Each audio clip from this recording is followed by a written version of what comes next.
Tired of studying physics longer, but want to learn physics in a few minutes? This video is for you. Hey guys, welcome to our quick physics tutorial wherein we will answer physics problems step by step. In this tutorial, develop your analytical skills in a matter of 10 minutes. Improve your comprehension in physics concepts. Study at your own pace and study at your best convenient time. Please don't forget to hit the subscribe button below and click the bell for more updates. See you in a bit.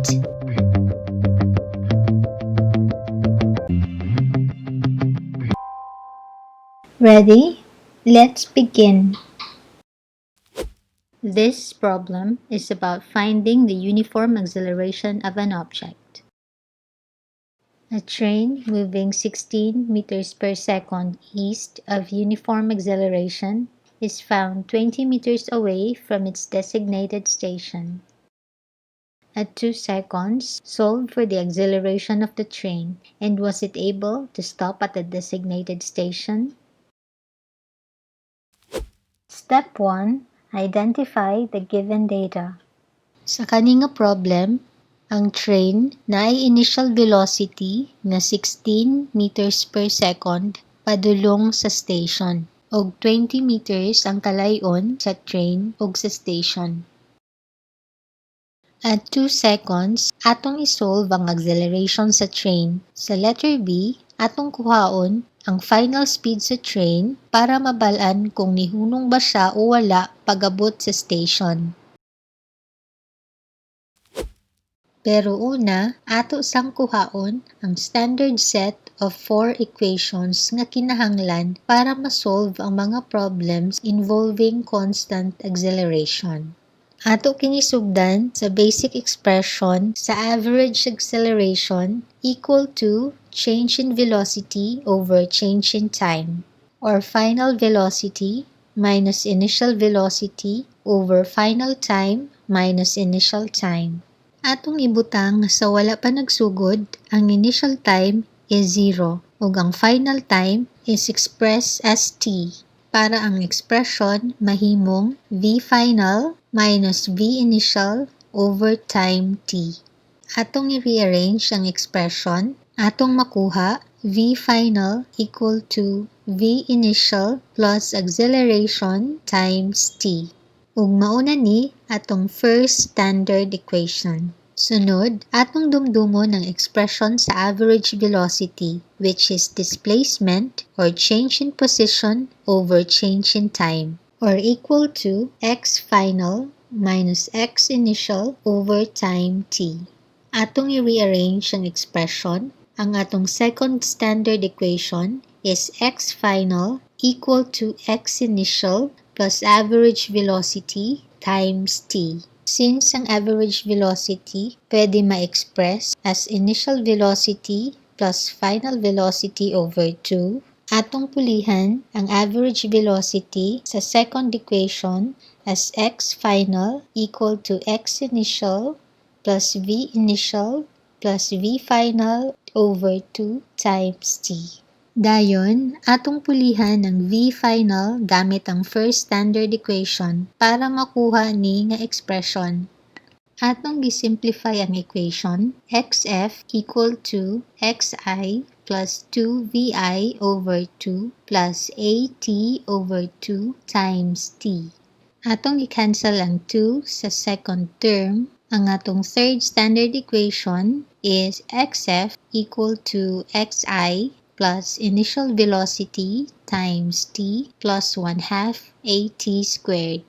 Balik ta sa second equation wherein atong gipulihan ang average velocity with v initial plus v final over 2. Atong pulihan ang t gamit ang first equation nga naay t equal to v final minus v initial over a. Atong i-apply ang expression sa t para makuha ni nga equation. Atong dumdumon ng algebraic identity sa ani nga equation, a plus b times a minus b equals a squared minus b squared. Now, atong i-apply ang identity sa equation, atong makuha VF plus VI times VF minus VI equal to VF squared minus VI squared. So, ang atong equation mahimong XF minus XI equal to VF squared minus VI squared over 2A.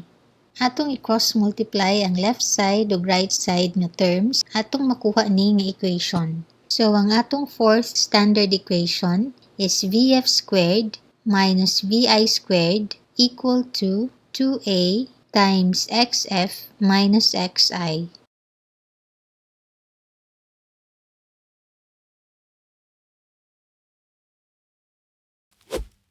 Atong ilista ang mga importante nga equations.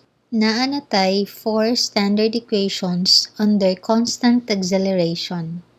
Gamit ni nga mga equations, pwede na ta makasolve og problems involving constant acceleration.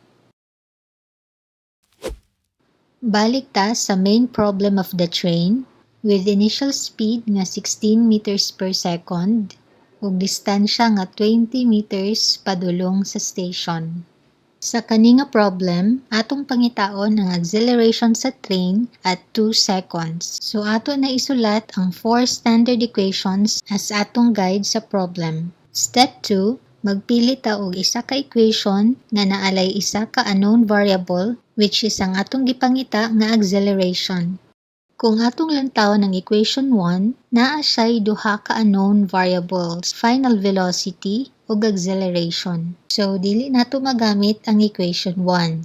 Kung ato pud lantawon ang equation 2, dili pud nato siya magamit kay wala siya'y acceleration nga mao'y gipangita sa problem. Kung ato pud lantawon ang equation 4, naa siya'y duha ka unknown variables, v final ug acceleration. So, dili gyapon nato siya magamit. Now, atong lantawon ang equation 3. Sa kani nga equation, isa lang ang unknown variable, ang acceleration. O given na ang uban variables like XF, XI, VI, and T. So, pwede na nato magamit ang equation 3 to solve for letter A, ang acceleration sa train.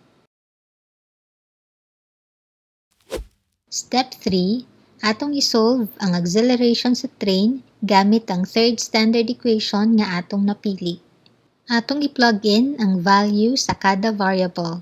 Xi nga 0 plus 16 meters per second nga Vi times 2 seconds nga time plus 1/2 A times 2 seconds squared equal to Xf 20 meters. So 16 times 2 equals 32. Then, atong i-transfer sa right side na anatay 1/2 A times 4 equal to 20 minus 32.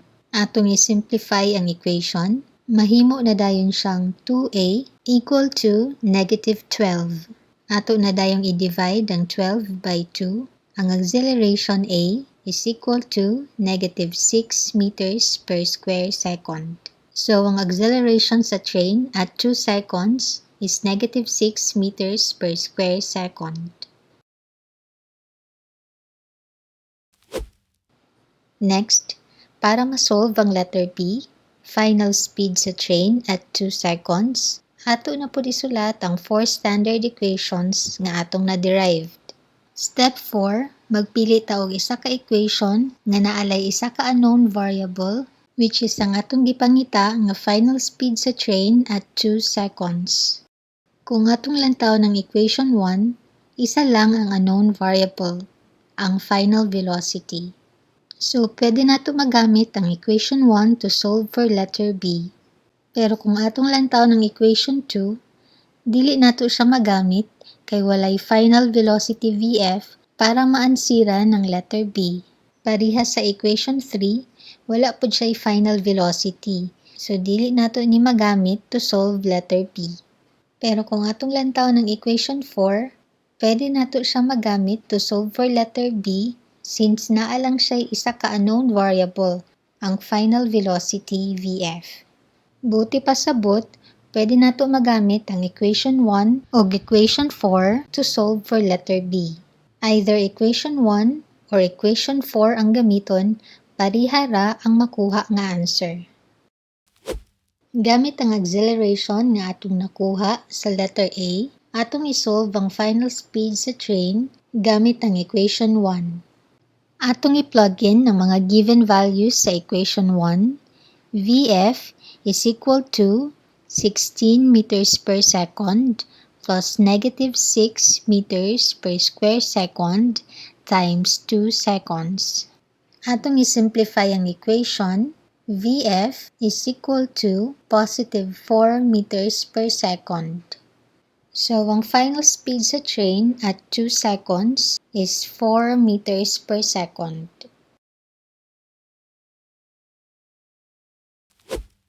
Now, atong isolve ang letter B, ang final speed sa train at 2 seconds, gamit ang second option nga equation 4. Atong i-plug in ang mga given values sa equation 4.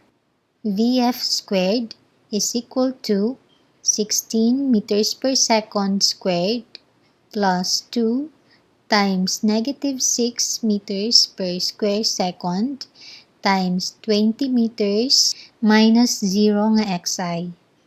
Atong i-simplify ang equation, ang Vf squared is equal to 16. Atong kwaon ang square root, ang final speed is 4 meters per second. So either mo gamit ta sa equation 1 or equation 4, ang final speed sa train at 2 seconds is 4 meters per second. Since ang final speed is 4 meters per second, which is greater than 0, buti pa sabot nga wala ni hunong ang train ug igo lang siya nilabay sa designated station. Let us have a little exercise. A train moving 16 meters per second east of uniform acceleration is found 20 meters away from its designated station. At 3 seconds, solve for the acceleration of the train. And was it able to stop at the designated station? Just follow the previous steps and you will get the same correct answer.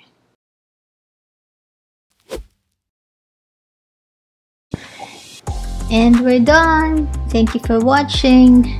Please don't forget to hit the subscribe button below and hit the bell for more quick physics tutorials. Like and follow us on our Facebook page. See ya!